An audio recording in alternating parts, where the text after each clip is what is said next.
there is obviously something in the water in Vegas because it seems like everybody wants to go there right now, including Devontae Adams.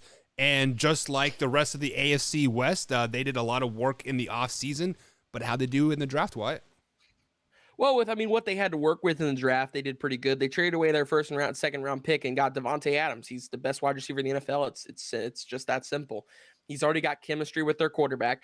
While he is 29 and probably only has 2 years left of his prime, he's still Devontae Adams. He's still ridiculous. And if him and Carr can get on the same page that Aaron Rodgers and him were on, which I could totally see it happening because they had that connection in college at Fresno State.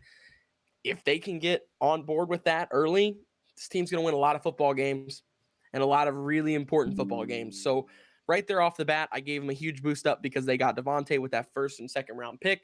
After that, in the third round, they got Dylan Parham, offensive guard out of Memphis. This offensive line needed some padding, and they did that. They added him as well. In the fourth round, they got Zamir White, running back out of Georgia. This is a pretty interesting signing because I actually think Zamir is going to get a lot of touches this year, because Josh Jacobs' rookie deal is coming to an end, and they're not 100% sure if they want to sign him again. So this could be like hey, let's hand that Zamir guy the ball a couple of times and see how well he runs the ball. If he runs the ball pretty good, we know that we don't have to pay Josh Jacobs the, $10-20 million he's going to be looking for. So Zamir White, actually look for him to be a guy who could get some impact moments this year, as well as Neil Farrell. He's a defensive tackle out of LSU, and same with Matthew Butler in the fifth round, just adding some more depth at defensive line. Here's the big one. You ready for this? The sleeper pick of the draft for me came for the Las Vegas Raiders, round 7, pick 238, Thayer Munford Jr., offensive tackle out of Ohio State. I was stunned that he went in the 7th round.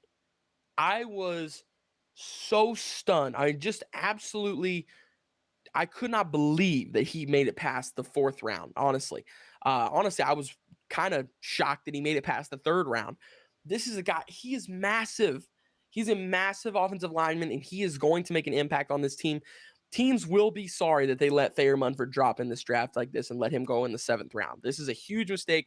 I was just, I just keep on saying it because I was just so confused as to how he kept falling like that. Thayer Munford is a great offensive tackle who I think is going to have a really nice NFL career with the Las Vegas Raiders and whoever else he plays for if he decides to leave. So after that, then they got Britton Brown, running back out of UCLA, just still testing the waters on these running backs here. Britton Brown, maybe another guy who could get some touches. I don't think he'll get as much as White does, unless if they get into training camp and OTAs and he's, they're handing him the ball and they're like, oh, wait, okay, this guy's actually a dude.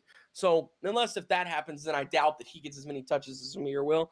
So with that being said, their overall draft grade for me was a B+, and I gave their best pick was easy to me. It was round 7, pick 238, and Thayer Munford, offensive tackle out of Ohio State.